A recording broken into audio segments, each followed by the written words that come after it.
Good morning! Today is June 1st, and I've wanted to do a daily recap of the news for a while. We'll see if I do it every day, but it's intended mostly for people that don't read the news very often, and I believe that will include many of the new moms on my friends list who have recently had beautiful kids. There's at least like 4 of you.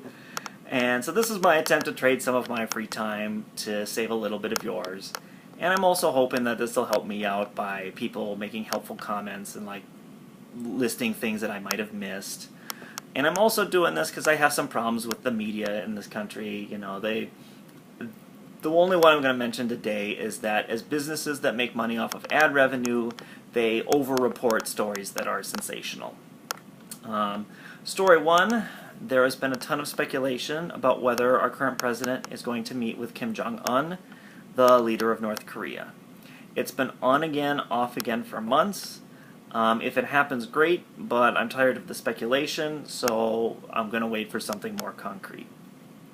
Story 2, the First Lady had surgery 22 days ago and hasn't been out in public since. Reports are that she's fine, but it's just a little unusual. Story 3 is the jobs report. It's a monthly report where the government unveils the unemployment statistics and other data like that for a previous month. This report comes out on the first Friday of the month at 9:30 a.m. Eastern. The president is briefed on the numbers the night before. But today, about an hour before the report was released, our current president posted on Twitter that he was looking forward to seeing the jobs report. But since he already knew the numbers, Wall Street took that as a sign that the report would be better than expected, which it was, and the markets began reacting to the tweet immediately. I'm going to let the dust settle on this for a bit since I feel the mainstream media doesn't give enough time for the fallout, they just kind of jump on it without understanding the consequences. But a huge part of our financial system is based on the principle that government data is accurate, non-political, and available at the same time to everyone. So I'm thinking that this is going to be a big deal. Even George W. Bush's former press secretary came out and said, the advance info is sacrosanct, not to be shared. Story 4. The president pardoned Dinesh D'Souza today. I still need to research that one some more. I believe he had been convicted of campaign finance law violations, and an article on Slate that I read that seemed kind of biased, I didn't like it that much, said that he was racist with a lot of conspiracy theories. I'll try to get to that one more on that one soon. Excuse me. Story 5. Months ago, the President 45 said he was going to put tariffs on aluminum and steel that was imported into the U.S. This has really irked a lot of Republicans in the legislature because they strongly, and probably rightly, believe that free trade, over the last 50 years has been excellent for prosperity. In response, Canada has announced they're going to put tariffs on $12.8 billion worth of U.S. goods. With Canada being our closest ally, the fact that we've managed to piss them off just really shows that things are not running smoothly here.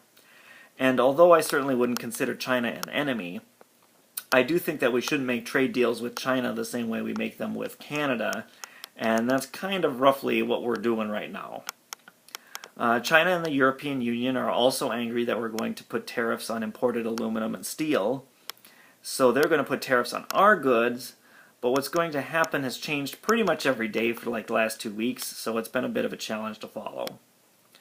China has also been fairly clever, in my opinion, as the tariffs that they are going to impose on U.S. goods are specifically designed to go after the 2 Republican leaders in the House and Senate. This means the tariffs are on items primarily produced in Wisconsin and Kentucky, such as blue jeans and bourbon. It's also important to mention that worldwide, people are getting very, very angry with our waffling on this issue. We're talking about tens of billions of dollars worth of goods, and it's causing a lot of problems, particularly for auto manufacturers that need to plan out their production 10 years out. An article I recommend is on Politico with the overblown title, War Inside Trump Trade Team Triggers Global Angst. The actual article isn't quite as overblown, though. In entertainment, the show Roseanne got canceled because of some tweets Roseanne Barr sent, and Samantha Bee is in a lot of trouble for calling Ivanka the C word. In sports, the Warriors beat the Cavs in Game 1 of the NBA Finals, and in hockey, the Vegas Golden Knights are going to win the Stanley Cup Finals by beating the Capitals 100-0 in each of the remaining games, of which the next is tomorrow. In roommate news, supplies of chocolate are acceptable. We have both the famous Amos cookies still, and 2 bags of Hershey's Hugs, so we're good there, but we are out of real butter, and yes, I can definitely tell that shit in the top drawer is not butter. And that is the first GGDD report.